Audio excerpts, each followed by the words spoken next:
ഇന്ന് പകൽക്കാലം ദൈവം തൻ്റെ ഭൃത്യരിൽ കൂടി നമ്മോട് സംസാരിക്കാനുള്ളത് വ്യക്തമായിട്ട് നമ്മോട് സംസാരിക്കും. നമുക്ക് പ്രാർത്ഥനയോടെ കർത്താവിൻ്റെ സന്നിധിയിൽ ആയിരിക്കാം. അതേ തുടർന്നുള്ള സമയം അതേ ദൈവദാസൻ ശുശ്രൂഷയ്ക്കായി ക്ഷണിക്കും. ദൈവം കർത്താവിൻ്റെ അതിപരിശുദ്ധമായ നാമം വാഴ്ത്തപ്പെടുമാറാകട്ടെ.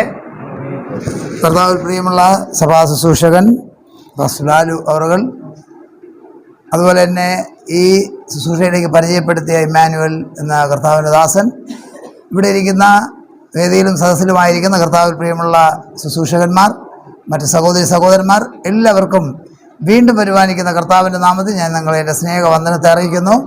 നിങ്ങൾക്ക് ആർക്കും എന്നെ പരിചയമില്ല, അതിനെ ഓർത്ത് ഞാൻ ദൈവത്തെ സ്തുതിക്കുന്നു. അപ്പോൾ ഞാൻ ആദ്യം ഇവിടെ വന്ന വഴി ഒന്ന് പറഞ്ഞതിന് ശേഷം ശുശ്രൂഷ തുടങ്ങാം. പ്രിയമുള്ള ഇമ്മാനുവൽ പാസ്റ്റർ അവറുകളുടെ ആ യൂട്യൂബ് ചാനൽ ഞാനിങ്ങനെ ഒരു അതിനകത്തുള്ള ശുശ്രൂഷ കണ്ടതിന് ശേഷം അതിൽ നമ്പർ കണ്ടതുകൊണ്ട് ഞാൻ തന്നെ വിളിക്കാനിടയായി. അപ്പോൾ വിളിച്ചപ്പോൾ ഞാൻ എന്നെ പരിചയപ്പെടുത്തി. അപ്പോൾ എൻ്റെ സാക്ഷ്യം കേട്ടപ്പോൾ അദ്ദേഹം പറഞ്ഞു, ഞാൻ ആയിരിക്കുന്ന സഭയിലൊരു ഉപവാസ പ്രാർത്ഥന നടക്കുകയാണ്, വരാൻ പറ്റുമോ എന്ന് ചോദിച്ചു. അപ്പോൾ കൃപയാൽ ഇന്ന് രാവിലെ മറ്റ് മീറ്റിംഗൊന്നും ഇല്ലാത്തത് കൊണ്ട് എനിക്ക് വരുവാനുള്ളൊരു സാവകാശം ദൈവം തന്നു. കർത്താവിൻ്റെ ദാസൻ്റെ ക്ഷണപ്രകാരമാണ് പ്രിയമുള്ള ലാലു പാസ്റ്ററിനെ പരിചയപ്പെടുന്നത്. കാനായിലെ കല്യാണത്തിന് പച്ചവെള്ളത്തെ വീഞ്ഞാക്കിയ കർത്താവ് അത്ഭുതങ്ങളുടെ ആരംഭമായത് ചെയ്തതുപോലെ ഇന്ന് തുടർച്ചയായിട്ടുള്ള നമ്മുടെ കാഴ്ചയുടെ ആരംഭമായി കർത്താവ് ഇത് മാറ്റട്ടെ. സ്തോത്രം, പ്രൈസ് ദി ലോർഡ്. എൻ്റെ പേര് പാസ്റ്റർ എന്ന് പറയേണ്ട, എൻ്റെ പേര് വിജയൻ എന്നാണ്. വിജയൻ എന്ന് പറയാം. ഞാൻ ട്രിവാൻഡ്രം ജില്ലയിൽ നെയ്യാറ്റിൻകര താലൂക്കിൽ താമസിക്കുകയാണ്. ഞാൻ കുടുംബമായി ഭാര്യയും 2 മക്കളുമുണ്ട്. അല്പം കൂടെ നിങ്ങൾക്കൊരു ശ്രദ്ധ ഒന്ന് കേന്ദ്രീകരിക്കപ്പെടാൻ വേണ്ടി അല്പം കൂടെ എളുപ്പത്തിൽ പറയാം. ഞാനൊരു ക്ഷേത്ര പൂജാരിയായി പഠിച്ചുകൊണ്ടിരുന്ന ആളാണ്. വിശ്വകർമ്മ സമുദായത്തിൽ കൊല്ലൻ, കല്ലൻ, ആശാരി, തട്ടാൻ, മൂശാരി, അങ്ങനെ 5 പേരാണ് വിശ്വകർമ്മ. അതിലെ ഒരു വിഭാഗത്തിൽ, നിങ്ങൾ ടെൻഷൻ അടിക്കേണ്ട, അതിലെ കൊല്ല വിഭാഗത്തിനകത്ത് കത്തി ഒക്കെ ഉണ്ടാക്കുന്ന, കാരണം ചിലയിടത്ത് ചെന്നാൽ പിന്നെ ഈ വിശ്വകർമ്മ എന്ന് പറഞ്ഞാൽ തീരുന്നവരവർക്ക് ടെൻഷൻ ആയിരിക്കില്ല ഏത് ജാതിയാണെന്നുള്ളത്, മനസ്സിലായല്ലോ. അതുകൊണ്ട് നിങ്ങൾക്ക് ആദ്യമേ ടെൻഷൻ വേണ്ട. കൊല്ലനും, കല്ലനും, ആശാരിയും, തട്ടാനും, മൂശാരിയും, അതിൽ കൊല്ല സമുദായത്തിൽപ്പെട്ട വിഭാഗത്തിൽ ജനിച്ചു വളർന്ന ആളാണ് ഞാൻ. അല്പം കൂടെ കയറ്റി പറഞ്ഞാൽ ഇന്ത്യയിലെ ക്രിസ്ത്യാനികളെ മുഴുവനും കൊല്ലണം. ബാലൻസ് ആരെങ്കിലും ഉണ്ടെങ്കിൽ അവർ ലണ്ടനിൽ പറഞ്ഞേക്കണം. മുസ്ലിങ്ങളുണ്ടെങ്കിൽ തട്ടിക്കളയണം. മിച്ചമുണ്ടെങ്കിൽ പാകിസ്ഥാനി പറഞ്ഞേക്കണം. ഞാനും LK അദ്വാനിയും നരേന്ദ്രമോദിയും രാജഗോപാലും മാത്രം മതി എന്നാണ് അന്ന് ഞാൻ വിചാരിച്ചിരുന്നത്. ഓം ശുക്ലാംബരതരം ശശിവർണമൊക്കെ പറഞ്ഞ് നടന്നു. പക്ഷെ കൃപയാൽ കർത്താവിനെ പിടിക്കാനിടയായി.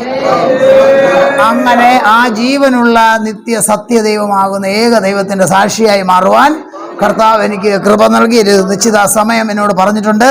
വരാൻ നമ്മൾ താമസിച്ചവരായാലും പോകാൻ കൃത്യതയുള്ളവരാണ്. അതുകൊണ്ട് കൃത്യസമയത്ത് തന്നെ ഞാൻ നിർത്തും. നിങ്ങളെ ആരെയും മുഷിപ്പിക്കുന്നില്ല. ഇടയ്ക്കിടയ്ക്ക് നിങ്ങൾ പ്രാർത്ഥിക്കണം, ഇടയ്ക്കിടയ്ക്ക് സ്തോത്രം പറയണം. കൈയുണ്ടെങ്കിൽ കൈയടിക്കണം, വായുണ്ടെങ്കിൽ സ്തോത്രമൊക്കെ പറയണം. സ്തോത്രം. ഒരിക്കൽ കൂടെ എന്നെ ശുശ്രൂഷയ്ക്കായി ക്ഷണിച്ച കർത്താവിൻ്റെ ദാസൻ നന്ദി പറയുന്നു. ഞാൻ പ്രാർത്ഥിക്കുമ്പോഴോ പാടുമ്പോഴോ നിങ്ങളോട് സഹായിക്കണം. ദൈവാത്മാവിനെ പ്രേരിപ്പിച്ചാൽ ഞാൻ നിങ്ങളെ ആരെയും തൊടാൻ ദൈവാത്മാവ് പറഞ്ഞാൽ വെളിയിൽ പറയേണ്ട കാര്യമാണെങ്കിൽ ഉറച്ചു പറയും, ഇല്ലെങ്കിൽ തൊട്ടിട്ട് പിന്നെ കാണാൻ പറയും. മനസ്സിലായല്ലോ? അങ്ങനെ പറയും. കാരണം ദൈവാത്മാവ് പരിശുദ്ധാത്മാവാണ്, അത് പരിജ്ഞാനത്തിൻ്റെ ആത്മാവാണ്. അപ്പോൾ അതുകൊണ്ട് നിങ്ങളോട് പൊതുവായി പറയാനുള്ളത് പൊതുവിൽ പറയും, തൊട്ട് പറയാനുള്ളത് തൊട്ട് പറയും. പിന്നെ പറഞ്ഞതിൽ പൊതുവായി പറഞ്ഞ് നിങ്ങൾക്കുള്ളതാണെങ്കിൽ എന്ത് ചെയ്യണം? നിങ്ങൾ വന്ന് പിന്നത്തേൽ പ്രാർത്ഥിക്കണം. എനിക്ക് കുഴപ്പമില്ല, എനിക്ക് 5:15 ട്രെയിൻ. അപ്പോൾ അതുവരെ എനിക്ക് സമയമുണ്ട്. നിങ്ങളുടെ പ്രാർത്ഥന ഒരിക്കൽ കൂടെ ചോദിച്ചുകൊണ്ട് ഞാൻ ശുശ്രൂഷയിലേക്ക് പ്രവേശിക്കുന്നു. വിശുദ്ധ കരങ്ങളെടുത്ത് ദൈവത്തെ സ്തുതിക്കാം. ഉറക്കെ ശക്തിയോടെ ഇന്ന് പകൽക്കാലമുള്ള ചിന്തയ്ക്കായി കർത്താവിന്റെ ഹൃദയത്തിൽ പ്രകാശിപ്പിച്ച ഒരു വേദവാക്യം വിശുദ്ധ മാർക്കോസ് സുവിശേഷം അതിന്റെ 5-ാം അധ്യായം 36-ാമത്തെ വാക്യം. വിശുദ്ധ വേദപുസ്തകത്തിൽ വിശുദ്ധ മാർക്കോസ് സുവിശേഷം അതിന്റെ 5-ാം അധ്യായം അതിന്റെ 36-ാമത്തെ വാക്യം ഒരാൾക്ക്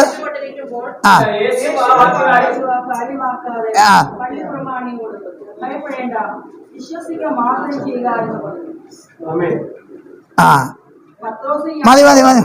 ഞാൻ ആയെന്ന് പറഞ്ഞാൽ ആ സ്തോത്രം കേട്ടുള്ള സന്തോഷത്തിലാണ്. കാരണം ഒരു വചനം കേട്ട സ്തോത്രം പറയുന്ന ആളുകൾ കുറവാണ്. യേശു ആ വാക്ക് കാര്യമാക്കാതെ പള്ളിപ്രമാണിയോട് തിരിഞ്ഞു പറയുകയാണ്, ഭയപ്പെടേണ്ട, വിശ്വസിക്കുക മാത്രം ചെയ്യുക. ആ വാക്യത്തിന്റെ സാഹചര്യം ആ വായിച്ചവർ അറിയാതെയെങ്കിലും കൂടെ ചേർത്ത് വായിച്ചു. 35 മുതൽ ഇങ്ങനെ പറഞ്ഞുകൊണ്ട് നിൽക്കുമ്പോൾ തന്നെ പള്ളിപ്രമാണിയുടെ വീട്ടിൽ നിന്ന് ആള് വന്നു. നിന്റെ കുഞ്ഞുമകൾ മരിച്ചുപോയി, ഇനി നീ ഗുരുവിനെ അസഖ്യപ്പെടുത്തുന്നത് എന്തിന്? At the same time, from the house of the leader of the church, a person came to inform that his daughter has died. Do not disturb the teacher. Ignoring that silly word. ആ നിസാര വാക്കിനെ തൃണവൽക്കരിച്ചുകൊണ്ട് യേശു തിരിഞ്ഞു പറഞ്ഞു, ഭയപ്പെടേണ്ട, വിശ്വസിക്കുക മാത്രം ചെയ്യുക. ഇന്ന് ഉപവാസ പ്രാർത്ഥനയില് ആമ ഇവിടെ ആയിരിക്കുന്ന ആമ ഓരോ വ്യക്തിയോട് ആമ ദൈവത്തിന്റെ ആത്മാവിൽ പറയുന്നു, പിശാച് പറഞ്ഞ വാക്ക് നീ കേട്ട് ഭയപ്പെടേണ്ട. പ്രതികൂലകൻ പറഞ്ഞ വാക്ക് കേട്ട് നീ ഭയപ്പെടേണ്ട. ബാങ്ക് പറഞ്ഞ വാക്ക് കേട്ട് നീ ഭയപ്പെടേണ്ട. ഡോക്ടർ പറഞ്ഞ വാക്ക് കേട്ട് നീ ഭയപ്പെടേണ്ട. ഇന്ന് പകൽക്കാലം വിശ്വസിക്കുക മാത്രം ചെയ്യുക. Price the Lord. നിങ്ങൾക്കറിയാമോ, ഞാനൊരു പുസ്തകത്തിൽ വായിച്ചാണ്, നിങ്ങൾക്കറിയാമോ എന്ന് അറിഞ്ഞൂടെ, ഒരു പുസ്തകത്തിൽ വായിച്ചാണ്, അറിഞ്ഞുകൂടെങ്കിൽ ഇന്ന് അറിയണം. ഒരു വിശ്വാസി മാനസാന്തരപ്പെട്ട് സ്നാനപ്പെട്ട് പരിശുദ്ധാത്മാവിൻ്റെ കൃപയിൽ നേരെ നിന്നിട്ട് ദൈവത്തെ സ്തുതിക്കുന്നു എങ്കിൽ, നേരെ നിൽക്കുകയെന്ന് വെച്ചാൽ പൊക്കത്തിൽ നിൽക്കുകയെന്നല്ല, വിശുദ്ധിയിലും വേർപാടിലും അടുത്ത വിശ്വാസി കുതികാല് വെട്ടാതെ സ്വോത്രത്തിനിടയിൽ കൂടെ സൂത്രം കയറ്റാതെ, മനസ്സിലല്ലോ, അങ്ങനെ ഒന്നും മാന്യമായിട്ട് നിന്ന് ശുശ്രൂഷിച്ചാൽ അല്ലെ വിശ്വസിച്ചാൽ അവൻ ഒരു ഹല്ലേലൂയ ഇരുന്ന് പറഞ്ഞാൽ ആ പറയുന്ന വിശ്വാസിയുടെ 3 മീറ്റർ ചുറ്റളവിൽ 3 മിനിറ്റ് അതിന്റെ പവർ റിയാക്ട് ചെയ്തോണ്ടേ. അപ്പോ ആ 3 മിനിറ്റ് തീരുന്നതിന് മുമ്പേ രണ്ടാമത്തെ ഹല്ലേലൂയ പറഞ്ഞാൽ 6 മിനിറ്റ് 6 മീറ്റർ ചുറ്റളവിൽ അതിന്റെ പവർ ഉണ്ടാകും. അപ്പൊ വീണ്ടും 3 മിനിറ്റിന് മുമ്പ് 6 മിനിറ്റ് മുമ്പ് അടുത്തൊരു കല്ലിൽ 9 മീറ്റർ 9 മിനിറ്റ് അതിന്റെ പവർ റിയാക്ട് ചെയ്യും. ആരൊക്കെയോ പറഞ്ഞ സ്തോത്രം കൊണ്ടല്ലേ, ആരൊക്കെയോ പ്രാർത്ഥിച്ച പ്രാർത്ഥന കൊണ്ടല്ലേ നമ്മുടെ വാഹനങ്ങൾക്ക് മുമ്പും ഇടിച്ചു തെറിച്ചപ്പോൾ നമ്മുടെ വാഹനത്തിൽ ഒരു കേട് പറ്റാതെ, സഞ്ചാര വഴികളിൽ ഒരു കുഴപ്പം പറ്റാതെ സ്വർഗത്തിലെയും കാത്തത്. Hallelujah, praise the Lord, hallelujah. നമ്മൾ എപ്പോഴോ പറഞ്ഞ പ്രാർത്ഥനകളും നമ്മൾ എപ്പോഴോ പറഞ്ഞ സ്തുതികളും നമുക്ക് വേണ്ടി ആരോ പ്രാർത്ഥിച്ച പ്രാർത്ഥനകളുമാണ് നമ്മുടെ ഇടംബലങ്ങളിലെ വാഹനം ഇടിച്ചു തെറിച്ചിട്ട്, നമ്മുടെ മുമ്പത്തെ വാഹനം തെറിച്ചിട്ട് സ്ഥലത്ത് പോകുന്നിടത്ത് തകർച്ചയ്ക്ക് പ്രതികൂലകൻ ആമെ നശിപ്പിക്കുവാൻ, വിദ്യാഭ്യാസത്തെ തടയുവാൻ പിശാച് പദ്ധതിയിട്ടപ്പോൾ നിന്നെ കൊണ്ടുവന്ന ഒരു ദൈവത്തിന്റെ കൃപ. Price the Lord, hallelujah, hallelujah, സ്തോത്രം, പ്രൈസ് ദി ലോർഡ്. പലരും പറഞ്ഞ സ്തോത്രം, നമ്മൾ പറഞ്ഞ സ്തുതി, നമുക്ക് വേണ്ടി സഭ പ്രാർത്ഥിച്ച മധ്യസ്ഥതകൾ, അതൊക്കെയാണ് നമ്മുടെ വീട്ടിൽ കരിങ്കൊടി കെട്ടാതെ ദൈവം നിർത്തിയത്. എണ്ണത്തിൽ കുറയാതെ, വണ്ണത്തിൽ കുറയാതെ, പൊണ്ണത്തിൽ കുറയാതെ ദൈവം കാത്തില്ലേ. ഇതുപോലുള്ള കുട്ടികൾ എത്രയോ പഠിക്കാൻ പോയിട്ട് വൈകുന്നേരം മടങ്ങി വരാതെ അവിടെ വിലാപമുള്ളപ്പോ നിന്റെ ഭവനത്തിനകത്ത് വന്ന അനർത്ഥത്തെ ദൈവം മാറ്റിയത് ദൈവത്തിന്റെ കൃപ. ഹല്ലേലൂയ. ഓ രിഗരം വര വര വര വര. ഹല്ലേലൂയ. ഇന്നത്തെ അനർത്ഥങ്ങൾ, ഇന്നത്തെ ശൂന്യതകൾ ഒരു വിഷയമല്ല. ഒരു മീന്, ഒരു വലിയ മീന് അവൻ നിന്റെ ചൂണ്ടയ്ക്കായി ഒരുക്കുവാൻ അവൻ പുറപ്പെടുവിച്ചിട്ടുണ്ട്.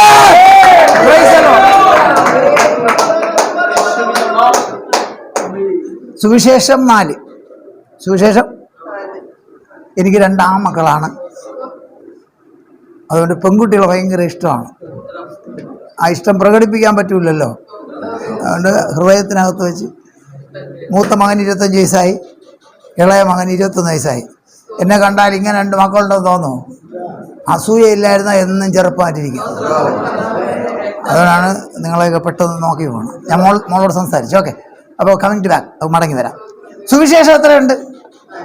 നമ്മുടെ ബൈബിളിൽ 4 ഉള്ളൂ, പക്ഷെ 200-ലധികം സുവിശേഷമുണ്ട്. പുതുതായി ജനിക്കണമെന്ന് യേശു പറഞ്ഞ ഒരാളുണ്ടായിരുന്നു. നിക്കോദോമസ് എഴുതിയ സുവിശേഷമുണ്ട്, മഗ്ദലനക്കാർ മറിയയില്ലേ? അറിഞ്ഞൂടാ? പുള്ളിക്കാരി എഴുതിയ സുവിശേഷമുണ്ട്, അന്ത്രയോസ് എഴുതിയ സുവിശേഷമുണ്ട്, അപ്പല്ലോസ് എഴുതിയ സുവിശേഷമുണ്ട്. പക്ഷെ കൃപയാൽ ഇതിനകത്ത് വരുവാൻ 4 സുവിശേഷത്തിന് ഇടയായുള്ളൂ. ഇതിനകത്തൊരു ഫുൾ സ്റ്റോപ്പ് ഇടണമെങ്കിൽ അത് പരിശുദ്ധാത്മാവ് നിയോഗിച്ചാലേ പറ്റും. 4 സുവിശേഷങ്ങൾ: മത്തായി, മാർക്കോസ്, പേനുണ്ടാ? പേനൊക്കെ എടുത്ത് വെച്ചിരിക്കണം. മത്തായി, മാർക്കോസ്, ലൂക്കോസ്, യോഹന്നാൻ. മത്തായി സുവിശേഷത്തിൽ 28 അധ്യായമുണ്ട്. അത് യഹൂദന്മാർക്ക് വേണ്ടിയാണ് എഴുതിയത്. യഹൂദന്മാർക്ക് പാരമ്പര്യം വലിയ ഇഷ്ടമാണ്. അതുകൊണ്ടാണ് ഇന്നവൻ്റെ മകൻ്റെ ഇന്നവൻ്റെ മകൻ്റെ ഇന്നവൻ്റെ മകൻ്റെ എന്ന് ഇങ്ങനെ ചരിത്രം പറയുന്നത്. മനസ്സിലായല്ലോ? അതിൽ യേശുക്രിസ്തുവിനെ രാജാവായിട്ടാണ് അവതരിപ്പിക്കുന്നത്. അതുകൊണ്ടാണ് ചോദിച്ചത്, യഹൂദന്മാരുടെ രാജാവായി ജനിച്ചവൻ എവിടെ? രണ്ടാമത്തെ മാർക്കോസ് നമ്മുടെ വിഷയം, അവിടെ നിൽക്കട്ടെ. മൂന്നാമത്തെ ലൂക്കോസ്. ലൂക്കോസിൽ 24 അധ്യായമുണ്ട്. മത്തായിയുടെ വാക്യങ്ങളുമായി കമ്പയർ ചെയ്താൽ 32 അധ്യായമാക്കാമായിരുന്നു എന്നാണ് ചരിത്രകാരന്മാർ പറയുന്നത്. കാരണം 81ലധികം വാക്യം ലൂക്കോസ് വിഷയത്തിലുണ്ട്. എന്നാൽ മത്തായിൽ അത്രയും ഇല്ല. ഇതുമായി വാക്യം തിരിച്ചിരുന്നെങ്കിൽ 32 അധ്യായം ഏതാക്കാമായിരുന്നു. ലൂക്കോസ് വിഷയത്തിന്റെ പ്രത്യേകത എന്ന് പറയുന്നത് 24 അധ്യായം അത് യവനന്മാർക്ക് വേണ്ടി എഴുതി. യവനന്മാർ പട്ടാപ്പകല് ഒരു ഭയങ്കരമായ ചിന്തകൻ പട്ടാപ്പകല് വിളക്കും കൊണ്ട് നടന്നിട്ടുണ്ട്. വായിച്ചിട്ടുണ്ട് അങ്ങനെ ആള്? എന്താണ് അതിന്റെ പേര്? അരിസ്റ്റോട്ടിൽ, നിറോജിനിയസ് എന്നാണ് പേര്. സോക്രട്ടീസും പ്ലാറ്റയും അരിസ്റ്റോട്ടിലും ഒക്കെ അവിടുത്തെ ചിന്തകന്മാരാണ്. അവരുടെ ഒരു ശിഷ്യനാണ് ഗമാലിയൽ. അതാണ് പൗലോസിന്റെ ഗുരു. അതവിടെ നിൽക്കുന്നത്. എന്ത് വിഷയം? അതല്ല, നമ്മൾ ഇടയ്ക്കിടയ്ക്ക് വരുമല്ലോ. അപ്പോൾ പൗലോസിന്റെ ഭാഗം വരുമ്പോൾ അത് പറയാം. സ്വത്രം മടങ്ങി വരാം. അപ്പോൾ ലൂക്കോസ് 24 അധ്യായമുള്ളതിൽ ഗ്രീക്കുകാർക്ക് വേണ്ടി എഴുതിയപ്പം ഈ ഗ്രീക്കുകാരുടെ പ്രത്യേകത, അവർ യഥാർത്ഥ മനുഷ്യനെ അന്വേഷിച്ച് കിടക്കരുത്. പട്ടാപ്പകല് വിളക്കും കൊണ്ട് നടന്നു. യഥാർത്ഥ മനുഷ്യൻ എവിടെ? അതുകൊണ്ട് ആ സുവിശേഷത്തിൽ യേശുവിനെ മനുഷ്യനായിട്ടാണ് അവതരിപ്പിക്കുന്നത്. അതുകൊണ്ടാണ് 19-ാം അധ്യായം 10-ാം വാക്യത്തിൽ പറഞ്ഞത്, നീതിമാന്മാരെയല്ല പാപികളെ എത്ര വിളിപ്പാൻ മനുഷ്യപുത്രൻ വന്നത്. അതിനകം ഇപ്പോൾ 4-ാമത്തെ സുവിശേഷമാണ്. 4-ാമത്തെ സ്റ്റാൻഡേർഡ് അല്ല, 4-ാമതിൽ എഴുതി വെച്ചിരുന്ന സുവിശേഷം. ഒരു വ്യക്തിയുടെ 4 വീക്ഷണങ്ങളാണ്, യേശുവിൻ്റെ 4 വശങ്ങളാണ് കാണുന്നത്. അപ്പോൾ അതിനകത്ത് യേശുക്രിസ്തുവിനെ ദൈവമായിട്ടാണ് അവതരിപ്പിക്കുന്നത്. 21 അധ്യായമുള്ള യോഹന്നാൻ സുവിശേഷത്തിൽ അത് ദൈവസഭയ്ക്ക് വേണ്ടിയാണ് എഴുതിയിട്ടുള്ളത്. സ്തോത്രം. ഇനി നമ്മുടെ സുവിശേഷം മാർക്കോസ്. സുവിശേഷങ്ങൾ ഏറ്റവും ചെറുതാണ് മാർക്കോസ്. സമയമില്ലാത്തവർക്ക് വായിക്കാൻ പറ്റിയ സുവിശേഷമാണ് മാർക്കോസ് സുവിശേഷം. മാർക്കോസ് സുവിശേഷം എഴുതിയ റോമക്കാർക്ക് വേണ്ടിയാണ്. Rome was not built in one day. Rome ഒരു ദിനം കൊണ്ടുണ്ടാക്കിയതല്ല. ജൂലിയസ് സീസർ, അഗസ്റ്റസ് സീസർ പോലുള്ള വലിയങ്കരമായ സീസർമാരുള്ള ആ രാജ്യത്ത് ബ്ലാ ബ്ലാ വർത്തമാനമൊന്നും പറയാൻ പാടില്ല. ഉള്ള കാര്യം മാത്രം പറയണം. അതുകൊണ്ടാണ് മാർക്കോസ് സുവിശേഷം ലൂക്കോസ് 32 അധ്യായം എഴുതിയപ്പോൾ ഇവിടെ മാർക്കോസ് 16 അധ്യായം മാത്രമേ എഴുതിയുള്ളൂ. സ്വത്ര സുവിശേഷത്തിന്റെ പ്രത്യേകത ഗോസ്പൽ ഓഫ് ABC എന്നാണ് പറയുന്നത്. Gospel of ABC. A means apple അല്ല, എ എന്ന് പറഞ്ഞാൽ ആക്യുറേറ്റ്, ബി എന്നാൽ ബാളല്ല, ബ്രീഫ് എന്നാണ്, സി എന്നാൽ കാറ്റ് അല്ല, സി എന്നാൽ ക്ലിയർ എന്നാണ്. Accurate, brief, clear. പറയുന്നത് ക്ലിയർ ആയിരിക്കും. ആക്യുറേറ്റ്, വെട്ടിമുറിച്ച് കൃത്യമായി പറയും. അതായത് ഇവിടെ 9 മണിക്കാണ് ആരാധനയെങ്കിൽ 8:55 നിങ്ങൾ വന്നാൽ ആക്യുറേറ്റ്. 9 മണിക്ക് ആരാധനയ്ക്ക് 1 മണിക്കൂർ നേരത്തെ വരുന്നവരുണ്ട്, 10 മണിക്കേ വരും. അത് അക്യുറേറ്റ് അല്ല, അത് ലേറ്റ്നെസ് ആണ്. മനസ്സിലായല്ലോ? സ്വത്രം. അക്യുറേറ്റ് എന്ന വാക്കർത്ഥം കൃത്യത എന്നാണ്. 5-ാം അധ്യായം 1-ാം വാക്യം വായിച്ചു നോക്ക്. അവൻ കടലിന്റെ അക്കരെ ഗദരദേശത്ത് എത്തി. വേറെ ഒരു കാര്യവും പറഞ്ഞില്ല, പറയാനുള്ള കാര്യം മാത്രം പറഞ്ഞു. കണ്ടോ? സൂത്ര. അക്യുറേറ്റ്. 2 ബ്രീഫ് എന്ന് വെച്ചാൽ ചുരുക്കം എന്നാണ്. അതായത് ലൂക്കോസിന്റെ സുവിശേഷം 32 അധ്യായം ആക്കാമായിരുന്നുവെങ്കിൽ മാർക്കോസിന്റെ സുവിശേഷം എത്ര അധ്യായമുള്ളൂ? 16 അധ്യായമുള്ളൂ. ഇത്തിക്കൂടെ എളുപ്പത്തിൽ പറഞ്ഞാൽ മത്തായി 8 അധ്യായങ്ങളിലൂടെ പറഞ്ഞു വെച്ചിരിക്കുന്ന അത്രയും കാര്യം മാർക്കോസ് 1 അധ്യായത്തിലൂടെയാണ് പറയുന്നത്. സൂത്രം. അത്രയ്ക്ക് ചുരുക്കി. എന്നാൽ ഒരൊറ്റ കാര്യം പോലും വിട്ടിട്ടും ഇല്ല. അത്രയ്ക്ക് ബ്രീഫാണ്. പിന്നെയോ ക്ലിയർ ആണ് സുവിശേഷം. എന്താണ് ക്ലിയർ? കുമാരനാശാന്റെ കവിത 8-ാം ക്ലാസ്സിലല്ലേ പഠിക്കുന്നത്. കുമാരനാശാന്റെ കവിത പഠിച്ചിട്ടുണ്ടോ? ചേച്ചിയാണോ? പഠിച്ചിട്ടുണ്ടോ? കുമാരനാശാന്റെ കവിത പഠിച്ചിട്ടില്ല? ഒരു കവിതയുടെ പേര് പറയും. സമയമില്ല, ഇത് പിന്നെ യൂട്യൂബിൽ ഇടാനാണ്. വീണപ്പൂ ആ പുഷ്പമേ അധിക തുങ്കപദത്തിൽ എത്ര ശോഭിച്ച്. അപ്പൊ നിങ്ങൾക്ക് 16 വരി അറിയാം ആകെപ്പാടാ. എന്നാൽ എനിക്ക് അതിൻ്റെ അകത്തുള്ള വരി മുഴുവനും അറിയാം. അതിനകത്തൊരു വരി ഇങ്ങനെയാണ് പറയുന്നത്: ഉൽപ്പന്നമായത് നശിക്കും, അണുക്കൾ നിൽക്കും, ഉൽപ്പന്നനാമുടൽ വെടിഞ്ഞൊരു ദേഹി വീണ്ടും ഉൽപ്പത്തി കർമ്മഗതി പോലെ വരും ജഗത്തിൽ കൽപ്പിച്ചിടുന്നു. ഇവിടെ ഇങ്ങനെ ആഗമങ്ങൾ. വല്ല മനസ്സിലായ? എനിക്ക് മനസ്സിലായില്ല. അപ്പൊ കുമാരനാശാന്റെ കവിത പഠിക്കാൻ ഒരു സാറ് കൂടിയേ തീരൂ. എന്നാൽ മാർക്കോസ് ഇവിടെ ചങ്ങമ്പുഴ കവിത പോലെയാണ്. ഇരുമയാണെങ്കിലും നമ്മളൊറ്റ കരളല്ലേ, നീ എൻ്റെ ജീവനല്ലേ പറഞ്ഞാൽ തന്നെ മനസ്സിലാവും. അത്ര ക്ലിയറാണ് മാർക്കോസ്. സ്തോത്ര. ഒരാളിൻ്റെ സഹായമില്ലാതെ പഠിക്കാൻ പറ്റിയ സുവിശേഷമാണ് മാർക്കോസ് സുവിശേഷം. ABC. ഇതിനെപ്പറ്റി ഒരുപാട് പറയാനുണ്ട്. എങ്കിലും മാർക്കോസ് കുറേനക്കാരനാണ്. എവിടെയാണ് കുറേന? നോർത്ത് ആഫ്രിക്കയിലെ ലിബിയയ്ക്കടുത്ത് സൈറോനിയ എന്നറിയപ്പെടുന്ന കുരിശ് ചുമന്ന ശീമോന്റെ പ്രദേശത്താണ് ഇദ്ദേഹം ജീവിച്ചതെങ്കിലും കുടുംബ പേരുകൾ യെരുശലേമിലുണ്ട്. 3 നില മാളികയുള്ളതിൽ 2ാം നിലയിൽ 120 പേരെ. ഇവിടെ നോക്കണം, 50 പേർക്ക് മാത്രമേ ഇരിക്കാൻ പറ്റുള്ളൂ. അങ്ങനെയെങ്കിൽ 2ാം നിലയിൽ 120 പേരെ ഇരുത്തുവാൻ AD 30 ഒരു വീടുണ്ടായിരുന്ന ഒരു കോടീശ്വരനാണ് മാർക്കോസ് എന്ന് പറയുന്നത്. മനസ്സിലായല്ലോ സോത്ര? എന്നിട്ട് ഈ സുവിശേഷത്തിനകത്ത് തൻ്റെ പേരിൻ്റെ ഒരു വാക്ക് പോലും താൻ പറഞ്ഞിട്ടില്ല. സ്തോത്ര. എങ്കിലും ഇതിനകത്ത് മാർക്കോസ് ഉണ്ട്. ഗസ്തവന തോട്ടത്തിൽ വെച്ച് യേശുവിനെ പിടിക്കാൻ വരുമ്പോൾ ഒരു യുവാവ് പുതപ്പ് മൂടിക്കൊണ്ട് ഓടി എന്ന് പറയുന്നില്ലേ, അത് മാർക്കോസ് എന്ന് ബൈബിൾ ചരിത്രകാരന്മാർ പറയുന്നു. സ്തോത്ര. മടങ്ങി വരാം. അങ്ങനെ ജോൺ മാർക്കോസ് എന്ന് മറുപേരുള്ള യോഹന്നാൻ എന്നാണ് അപ്പോസ്തലപ്രവൃത്തി 12:12 പറയുന്നത്. പത്രോസ് തടവിൽ നിറങ്ങിയ ശേഷം അവൻ മാർക്കോസ് എന്ന് മറുപേരുള്ള യോഹന്നാന്റെ വീട്ടിലേക്ക് പോയി.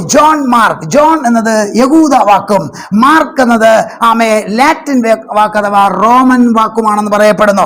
അങ്ങനെ യെരുശലേമിൽ താമസിക്കുമ്പോൾ താൻ പൗലോസിനെ പരിചയപ്പെടുകയും പൗലോസ് മുഖാന്തരം പത്രോസിനെ പരിചയപ്പെടുകയോ, പത്രോസ് ലേഖനം വായിച്ചാൽ 1 പത്രോസ് 5:13 എൻ്റെ നിജപുത്രനായ മാർക്കോസ് എന്ന് പൗലോസ് പറയുന്നുണ്ട്.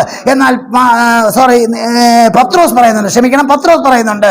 അങ്ങനെ പത്രോസിന് ആകപ്പാട് അറിയാവുന്ന അരാമ്യ ഭാഷ മാത്രമാണ്. ആ അരാമ്യ ഭാഷ എന്നറിയപ്പെടുന്ന യേശുവിൻ്റെ ഭാഷയിൽ പഠിച്ചിട്ടുള്ള പത്രോസ് പ്രസംഗകനായി റോമിലേക്ക് ചെല്ലുമ്പോൾ തൻ്റെ റോമൻ പ്രസംഗം ട്രാൻസ്ലേറ്റ് ചെയ്യുന്നത് മാർക്കോസ് ആയിരുന്നു. സ്തോത്രം. ഞാൻ ഡൽഹിയിലൊക്കെ പോകുമ്പോൾ എൻ്റെ പ്രസംഗം ഹിന്ദിയിലോ ട്രാൻസ്ലേറ്റ് ചെയ്തിട്ടുണ്ട്. അപ്പോൾ മറ്റു സ്ഥലങ്ങളിലൊക്കെ പോകുമ്പോൾ, തമിഴിലൊക്കെ പോകുമ്പോൾ നല്ല തമിഴിലൊക്കെ വരുമ്പോൾ അവർ എൻ്റെ തമിഴിലോട്ട് മാറ്റാറുണ്ട്. ബോർഡറിലാണെങ്കിൽ ഞാൻ തന്നെ തമിഴിൽ പ്രസംഗിക്കും.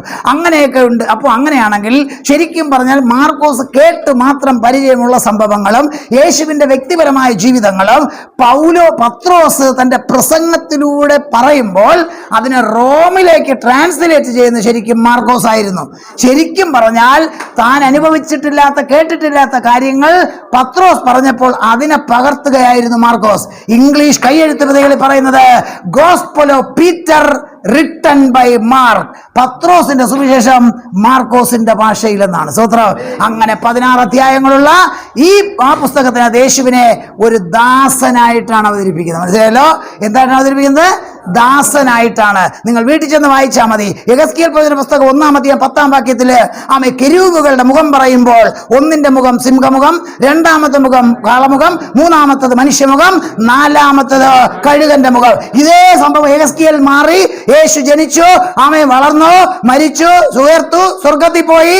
പക്ഷേ കാലം കഴിഞ്ഞ് പിന്നീട് 95 ഉണ്ടായ അനുഭവം യോഹന്നാൻ എഴുതുമ്പോൾ അതേ സറാബുകൾ, അതേ കെരൂബുകളെ പറയുമ്പോൾ അതേ രൂപം പറഞ്ഞു. വെളിപ്പാട് 4:7 1-ാം മുഖമോ സിംഹമുഖം, 2-ാം മുഖമോ കാളമുഖം, 3ാമത്തെ മുഖമോ മനുഷ്യമുഖം, 4ാമത്തെ മുഖമോ കഴുകുമുഖം. അതിനർത്ഥം സ്വർഗത്തിന് എന്നേക്കും മാറ്റമില്ല. സ്തോത്രം. അങ്ങനെ എഴുതിയ സുവിശേഷം, ഈ സുവിശേഷത്തിന്റെ 4 സിംബലുകളാണ് പ്രതീകം എന്നറിയപ്പെടുന്നത്. എന്താണ്? 1-ാം സുവിശേഷത്തില് എന്താണ് പറഞ്ഞത്? യേശുവിനെ ആരെ അവതരിപ്പിച്ചു? രാജാവായി. മൃഗങ്ങളുടെ രാജാവല്ലേ സിംഹം? അപ്പൊ അതും ഇത് ഒന്നായി. 2ാമത്തതിൽ ഇതിനകത്ത് യേശുവിനെ അവതരിപ്പിക്കുന്ന ദാസനായിട്ടാണ്. വയലിൽ ജോലിയെടുക്കുന്ന ദാസ്യവൃത്തി ചെയ്യുന്ന മൃഗമല്ലേ കാളയുടെ സിമ്പലാണ് മാർക്കോസ് സുവിശേഷം. സ്തോത്ര. 3ാമത്തേത് മനുഷ്യൻ, ഇവിടെ അവിടെയും മനുഷ്യൻ. 4ാമത്തേത് എന്താണ്? ദൈവമായിട്ടാണ് ഇത് അവതരിപ്പിക്കുന്നത്. അതിലെന്തായിട്ടാണ്? കഴുകൻ. മറ്റു പക്ഷികളുടെ പ്രത്യേകതയേക്കാൾ കഴുകന്റെ പ്രത്യേകത നിങ്ങൾക്കറിയാമോ? മറ്റു പക്ഷികളെല്ലാം മഴ വരുമ്പോൾ ഓടി കൂടിനകത്ത് കയറുമ്പോൾ കഴുകൻ മാത്രം കൂട്ടിൽ കയറാതെ മഴമേഘങ്ങൾക്ക് മുകളിൽ പറക്കും. ദൈവകൃപയുള്ള ദൈവപയലിൽ പ്രതികൂലം വരുമ്പോ ചുറ്റുവട്ടം നോക്കാതെ അതിന്റെ ഉന്നതിയിലേക്ക് പറക്കുവാൻ 1-ാം അധ്യായം 10-ാം വാക്യം വേഗത്തിൽ വായിക്കണം. ഉടനെ 1-ാം അധ്യായം 10-ാം വാക്യം മാർക്കോസ്.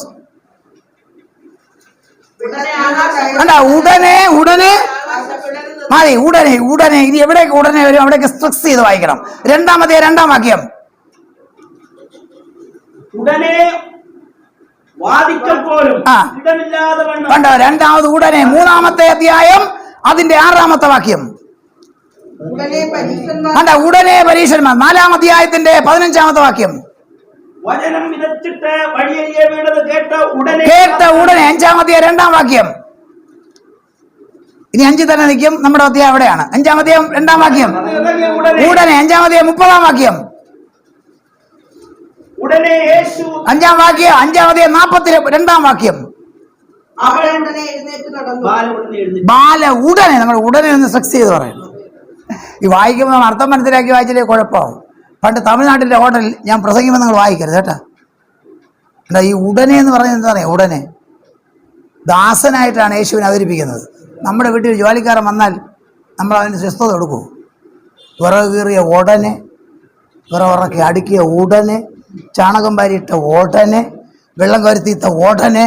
ഒരു ഹിന്ദുവും നാമധേയ ക്രിസ്ത്യാനി അവന് ഇരിക്കാൻ സമയം കൊടുക്കും, പെന്തക്കോസ്താരൻ കൊടുക്കൂല. അപ്പോൾ ദാസന് വിശ്രമമില്ല. അതാണ് ഉടനെ ഉടനെ ഉടനെ. സ്തോത്രം. അറ്റ് ദ സെയിം ടൈം എന്നാണ് ഇംഗ്ലീഷിൽ നമ്മുടെ കാര്യം പറയുന്നത്. അപ്പോൾ വായിക്കുമ്പോൾ ശ്രദ്ധിച്ച് വായിക്കണം. പണ്ട് തമിഴ്നാട്ടിൻ്റെ ഹോട്ടൽ, ഇവിടെയൊക്കെ ഈ ഊണ് റെഡി എന്ന് എഴുതിയിട്ടുണ്ട്. ഊണ് റെഡി. പണ്ട് മലയാളത്തിൽ അങ്ങനെയല്ല എഴുതുന്നത്. റെഡി എന്നും പറയില്ല, ഊണ് കൊടുക്കപ്പെടും. ഊണ് ഇതുപോലെ തമിഴ്നാട്ടിൽ എഴുതി വയ്ക്കും. ചാപ്പാട് പോടപ്പെടും. എന്താന്ന്? അതാണ് തമിഴിൻ്റെ അർത്ഥം, ചാപ്പാട്. അപ്പോൾ ഹോട്ടലിൻ്റെ ഫ്രണ്ടിൽ ഒരു പേപ്പറിൽ എഴുതി ഒട്ടിച്ച് ചാപ്പാട് പോടപ്പെടും. അപ്പോൾ ഈ ഹോട്ടലിൽ മഴ പെയ്തപ്പോൾ ഈ ബോർഡ് കീറി തറയിലങ്ങ് വീണു. ബോർഡ് ഇപ്പോൾ 4 പീസായി. ബംഗാളിയാണല്ലോ സപ്ലയർ. ഇവ എടുത്തോട്ട് തിരിച്ചൊട്ടിച്ചപ്പോൾ 4 അടുത്തായി. ഒന്നിച്ചിരുത്തപ്പോൾ എന്തായിരുന്നു പേര്? ചാപ്പാട് പോടപ്പെടും. ഇപ്പം 4 പീസായല്ലോ. അടുത്ത സ്റ്റെപ്പിൽ വന്ന് കഴിക്കാൻ വന്നവർ നോക്കിയപ്പോൾ ബോർഡ് 4 അടുത്ത്. അപ്പോൾ അവർ വായിക്കുകയാണ് ചാപ്പ ഡപ്പോ ഡുപ്പോ ഡും. ഇവരകത്ത് മറ്റേ വെയിറ്റർ കേട്ട് എന്ത് വേണം? അപ്പോൾ ഒരു ചാപ്പ, ഒരു ഡപ്പോ, ഒരു ഡുപ്പോ, ഒരു ഡും. അപ്പോൾ വായിക്കുമ്പോൾ കൃത്യമായിട്ട് അർത്ഥം മനസ്സിലാക്കി വായിച്ചില്ലെങ്കിൽ അതിൻ്റെ വാക്കിന് പോകുമെന്ന് പറയാനാണ് ഞാൻ പറഞ്ഞത്. സ്തോത്രം. അപ്പോൾ മാർക്കോസ് 5-ാം അധ്യായം 36-ാമത്തെ വാക്യമാണ് വായിക്കേണ്ട. ഈ അധ്യായത്തിൽ നിങ്ങൾ ശരിക്കും വായിച്ചാൽ 3 സംഭവങ്ങളാണ് ഇതിനകത്ത് പറയുന്നത്. 1 മുതൽ 43 വരെയുള്ള വാക്യങ്ങൾ. അതിലെ 36-ാമത്തെ വാക്യമാണ് ഇങ്ങനെ പറഞ്ഞുകൊണ്ട് നിൽക്കുമ്പോൾ തന്നെ പള്ളിപ്രമാണി ഇവിടെ എങ്ങനെ പറഞ്ഞുകൊണ്ട് എന്ന് പറഞ്ഞു എന്നൊക്കെ ഞാൻ പിന്നെ പറയും. അപ്പൊ ഇങ്ങനെ പറഞ്ഞുകൊണ്ടിരിക്കുമ്പോൾ വന്ന് എന്ത് ചെയ്തു? നിന്റെ കുഞ്ഞുമകൾ മരിച്ചുപോയി. ഒരു മരണ വാർത്തയാണ്. അത് കണ്ടിട്ട് വന്നവരാണ് പറഞ്ഞതെങ്കിലും ഇവിടെ വന്ന കർത്താവ് പറഞ്ഞു ഭയപ്പെടേണ്ട. സ്തോത്രം. കർത്താവ് പറഞ്ഞാൽ അത് ഉറപ്പാണ്. സ്തോത്രം. ഇതിന്റെ പശ്ചാത്തലം പറയാൻ 21-ാമത്തെ വാക്യത്തിൽ വായിച്ചാട്ടെ. അവൻ വീണ്ടും പടകിൽ കയറി കടലിനക്കര വലിയ പുരുഷാരം അവന്റെ അടുക്കൽ വന്നുകൂടി. പള്ളിപ്രമാണികൾ യായിറോസ് എന്ന പേരുള്ള ഒരുത്തൻ വന്നു. അവനെ കണ്ടു കാൽക്കൽ വീണു. എന്റെ കുഞ്ഞുമകൾ അത്യാസനത്തിൽ ഇരിക്കുന്നു, അവൾ രക്ഷപ്പെട്ട് ജീവിക്കേണ്ടതിന് നീ വന്ന് അവളുടെ മേൽ കൈവെക്കണമേ എന്ന് വളരെ അപേക്ഷിച്ചു. അവൻ അവനോട് കൂടെ പോയി. വലിയ പുരുഷാരവും പിൻചെന്ന് അവനെ തിക്കിക്കൊണ്ടിരുന്നു. ഈ 21-ാമത്തെ വാക്യം മുതൽ 24-ാമത്തെ വായിച്ചപ്പോൾ ഒരക്ഷരം നിങ്ങൾക്ക് മനസ്സിലാവാത്തുണ്ടെങ്കിൽ പറയും. അർത്ഥം മനസ്സിലാകാത്ത ഒരാൾ വേണ്ട, സ്വയം മനസ്സിലാക്കുക. അത്രയ്ക്ക് സിമ്പിളാണ്. യേശു വീണ്ടും പടകിൽ കയറി ഇത്രയും വാക്യമാണ് ഈ താഴെ പറഞ്ഞതിന്റെ പശ്ചാത്തലം. മനസ്സിലായല്ലോ? യേശു വീണ്ടും പടകിൽ കയറി ഇക്കര കടന്നു. അതിനർത്ഥം എന്താണ്? യേശു വീണ്ടും പടകിൽ കയറിയതിന് അർത്ഥം എന്താണ്? യേശു രണ്ടാമതാണ്. അപ്പൊ നേരത്തെ എന്ത് ചെയ്തിട്ടുണ്ട്? യേശു അക്കരെ പോയി എന്നാണ്. സ്തോത്രം. യേശു അക്കരെ, അതാണ് 5-ാം വാക്യം 1-ാം വാക്യം. യേശു കടലിന്റെ അക്കരെ ഗദരദേശത്ത് എത്തി. എന്നാൽ അതിനും എത്തണമെങ്കിൽ തിരിക്കണ്ടേ? എപ്പ തിരിച്ചു? തലേ ദിവസം വൈകുന്നേരം 4-ാം അധ്യായം 35. അന്ന് സന്ധ്യയായപ്പോൾ നാം അക്കരെ പോക എന്ന് വായിക്കണം. എന്നാൽ അവൻ അവരോട് പറഞ്ഞു, അവർ പുരുഷാരത്തെ വിട്ട് താൻ പടകിലിരുന്ന പാടെ അവനെ കൊണ്ടുപോയി. മറ്റു ചെറു പടകുകളും കൂടെ ഉണ്ടായിരുന്നു. അപ്പോൾ വലിയ ചുഴലിക്കാറ്റ് ഉണ്ടായി. പടകിൽ തിര തള്ളിക്കയറുകൊണ്ട് അത് മുങ്ങുമാറായി. അവൻ അമരത്ത് തലയണ വെച്ച് ഉറങ്ങുകയായിരുന്നു.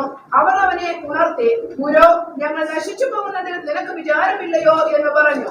അവൻ എഴുന്നേറ്റ് കാറ്റിനെ ശാസിച്ചു. മതി, യേശു എഴുന്നേറ്റ് കാറ്റിനെ ശാസിച്ചു. ഇനി നിങ്ങൾ ബൈബിൾ നോക്കാൻ എന്നെ തന്നെ നോക്കിക്കൊണ്ടിരിക്കണം. സ്തോത്രം. അന്ന് സന്ധ്യയായപ്പോൾ പകലത്തെ ഒരുപാട് പ്രവർത്തനങ്ങൾ യേശു നടത്തിയിരുന്നു.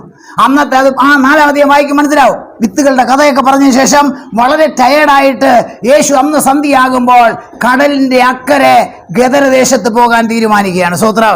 ഇത് സംഭവം നടക്കുന്നത് AD 27-ലാണ്. AD 20, അതാണ് അന്ന്. AD 27 ആ ദിവസം സന്ധ്യയായപ്പോൾ യേശുക്രിസ്തുവിലുള്ള ദൈവാത്മാവ് പറയുന്നു, നമുക്ക് അക്കരെ പോകാം. സ്തോത്രം. ഗലീലിയ കടൽ എന്ന ഗന്നേസരത്ത് രാഗത്തിന്റെ അക്കരെയുള്ള ആ യോർദാൻ നദിയുടെ തെക്ക് കിഴക്ക് ഭാഗത്ത് കിടക്കുന്ന ഗദര എന്ന ദേശത്തെ ദേശത്തേക്കാണ് യേശു പോകാൻ തുടങ്ങുന്നത്. സ്തോത്രം. ഗദരായ എന്ന ദേശത്തെ കുറിച്ച് എന്തെങ്കിലും അറിയാമോ? യഹൂദന്മാർ പോകാത്ത സ്ഥലമാണ് ആ ഗദരായ എന്ന ദേശം. യാക്കോബിന് 12 മക്കളുണ്ട്. അതിലൊരുത്തന്റെ പേരാണ് ഗാദ്. ഗാദ് എന്നറിയപ്പെടുന്ന അവന് കൊടുത്ത ഷേർ ഭൂമിയാണ് ഗദരദേശം എന്ന് പറയുന്നത്. സ്തോത്രം. നിങ്ങളുടെ അപ്പനും അമ്മയും നിങ്ങൾക്ക് ഭൂമി പകുത്ത് തന്നാൽ വരൂലേ? ആ റോഡിന്റെ സൈഡിലുള്ള 5 സെന്റ് എന്ന് പറയും പോലെ യാക്കോബിന്റെ 12 മക്കളിൽ ഒരുത്തനായ ഗാദിന് കൊടുത്ത അവന്റെ ഭൂമിയാണ് ഗദരദേശം. ഈ ഗദരദേശത്തിൽ യഹൂദന്മാർ കാലുകുത്തില്ല. എന്തുകൊണ്ട്? യഹൂദന് ഇഷ്ടമില്ലാത്ത 3 ജോലിയേ ഉള്ളൂ. 1 വേശ്യാവൃത്തി, 2 ചുങ്കപ്പിരിവ്, 3 ഇടയവേല. അതുകൊണ്ടാണ് മറ്റവർ ആ പെൺകുട്ടിയെ എടുത്തുകൊണ്ട് കൊണ്ടിട്ട് കല്ലെറിയാൻ പറഞ്ഞത്. അതുകൊണ്ടാണ് പരീശൻ പ്രാർത്ഥിച്ചപ്പോൾ ഈ നിൽക്കുന്ന ചുങ്കക്കാരനെ പോലെ ഞാൻ അല്ലായകയാൽ നിന്നെ സ്തുതിക്കുന്നു. മൂന്നാമത്തത്, ഇടയന്മാരെ ഇഷ്ടമില്ലാതിരിക്കുമ്പോൾ ആടുകളെ വളർത്തുന്നവരെ പിന്നെയും കുഴപ്പമില്ല, പക്ഷെ പന്നി വളർത്തുന്ന ഇടയന്മാരെ അവർ മൈൻഡ് ചെയ്യില്ല. അതുകൊണ്ടാണ് മുസ്ലിമിന് ഇന്നും പന്നി ഹറാമായിരിക്കുന്നത്. ആ കാലഘട്ടത്തിൽ ഇടയന്മാരെ വെറുക്കുന്ന കാലം. യേശു പറഞ്ഞു, നിങ്ങൾ കണ്ട ഇടയന്മാർ ചീത്ത ഇടയന്മാരെങ്കിൽ ഞാനോ നല്ല ഇടയനാകുന്നു. ഞാൻ നല്ല ഇടയ, ആടുകൾക്ക് വേണ്ടി സ്വന്തം ജീവനെ കൊടുക്കുന്നു. നല്ല